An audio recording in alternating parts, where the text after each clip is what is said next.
Bonjour à tous. Sur le tronc d'un arbre, bien tranquillement, j'avais envie de vous partager la puissance des énergies du Scorpion dans lesquelles nous sommes plongés actuellement. Alors, la période Scorpion, c'est la plus intense de l'année d'un point de vue énergétique parce que nous sommes confrontés à des choses qu'on n'a pas forcément envie d'aller connecter.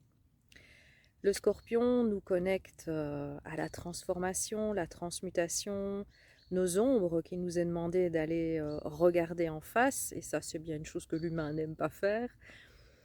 Ça nous parle de sexualité, ça nous parle d'argent, d'héritage, mais surtout ça nous parle de la mort. Alors, des morts, bien évidemment, il y en a tous les jours de l'année. C'est pas uniquement en cette période Scorpion, mais si nous sommes confrontés à cette énergie de mort durant la période Scorpion, elle va nous connecter directement à ce qu'elle représente pour nous. Et ce n'est pas simple du tout. La mort, c'est la fin d'un cycle, bien évidemment, mais ce que j'ai envie d'aborder ici plus précisément, c'est l'énergie du suicide. C'est sauter la vie. Le suicide dans un système familial est une des énergies les plus imprégnantes, les plus bousculantes et les plus lourdes qu'il faille affronter et libérer.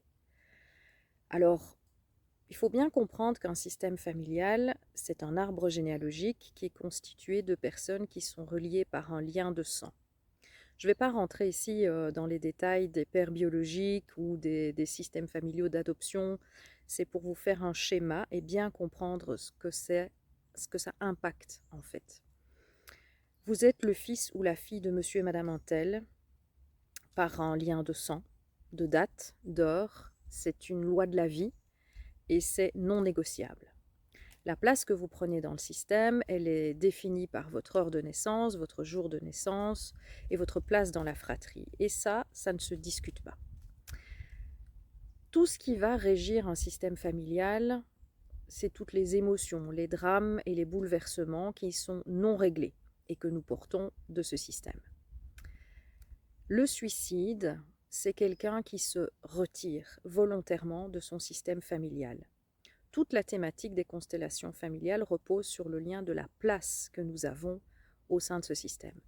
Quelqu'un qui se suicide, il estime qu'il n'a plus sa place, ni dans la vie, ni dans son système, et donc il s'enlève. Mais le clan, il a horreur du vide. Il a horreur. Les espaces vides, il doit les combler à tout prix. Donc il y a toujours quelqu'un qui va aller combler ce trou et aller à la place d'une personne énergétiquement, bien entendu, c'est complètement inconscient, ce mouvement. Eh bien, on va aller boucher le trou d'une personne qui s'est ôté la vie. Du coup, on va retrouver dans des systèmes familiaux des suicides qui se répètent de génération en génération. Ça, c'est le scénario le plus extrême, où on va avoir un suicide et puis dans les générations suivantes, des personnes excessivement dépressives.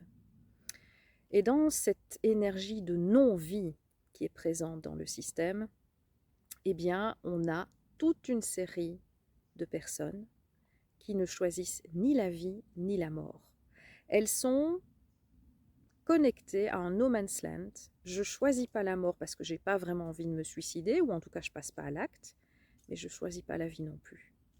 Donc énergétiquement, on a des personnes qui flottent, qui ne sont pas du tout ancrées, qui sont en dépression, sous médication, qui choisissent un peu, enfin qui ne choisissent pas, plutôt qui subissent leur vie et qui sont dans une énergie de tristesse, quelque chose de lourd et quelque chose de surtout non vivant. Il y a beaucoup de mémoires de suicide qui remontent actuellement, beaucoup de nettoyages qui se font à ce niveau, et pas mal d'entre vous, vous êtes connectés à ce choix qui vous est demandé de faire, d'aller vous libérer de ça. Parce que le scorpion, paradoxalement, il est relié à la mort, ok, mais qu'est-ce qui nous pousse à faire? Eh bien, il nous pousse à nous connecter fondamentalement, viscéralement et à 100% à l'énergie de vie. Et tant qu'on ne l'a pas fait, eh ben, on vivote, on reste dans ce no man's land, perdu entre deux. Et ça, ce sont des énergies qu'on connecte beaucoup en ce moment. Ça peut être des mémoires qui vous concernent dans votre clan, ça peut être des morts dans votre entourage, ça peut être des maladies qui se déclarent dans vos proches ou moins proches, votre voisinage, où on a des cancers fulgurants, des maladies incurables, euh, des choses que vous vivez ou que vous observez, ou des informations où vous captez, où il y a des personnes qui meurent, mais à un âge où on ne devrait pas mourir. Et puis, il y a toute cette imprégnation du collectif qui est quand même pas jojo, hein, depuis quelques années, où on est plongé dans quelque chose qui nous connecte bien plus à la mort qu'à la vie. Alors, avec cette chute des feuilles typiquement automnale, ben, ces arbres nous rappellent que pour pouvoir renaître au printemps, il faut se débarrasser du superflu.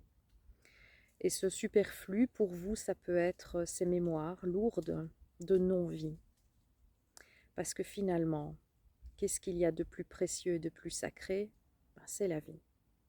Et ça nous demande d'aller la connecter, mais profondément, profondément, profondément, de s'ancrer à la terre et de célébrer cette vie qui est là en nous, à l'intérieur de nous et autour de nous. Je suis en train de préparer tout doucement les canalisations 2025 et la phrase qui est venue, mais comme un claquement de fouet, c'est Dieu vomit les tièdes. Alors si on n'est pas profondément connecté à la vie, la suite des aventures risque d'être un petit peu bousculante. Parce que Dieu vomit les tièdes, c'est une phrase de l'Apocalypse. Et l'Apocalypse, pardon, c'est quoi? J'en perds mes mots. C'est des révélations. Et pour les révélations futures, il faudra être bien ancré. Il faudra être bien attaché. Ça risque d'être absolument génial pour ceux qui le seront, mais ça risque d'être vachement déstabilisant pour ceux qui ne le seront pas. Donc profitez vraiment de tout cet inconfort actuel, de tout ce qui vous bouscule, de tout ce qui vous, qui vous remue là intérieurement, pour aller dégommer ces énergies de non-vie à l'intérieur de vous et de vous ancrer profondément et de célébrer la grâce, la beauté, la vie qui est à l'intérieur de vous et autour de vous.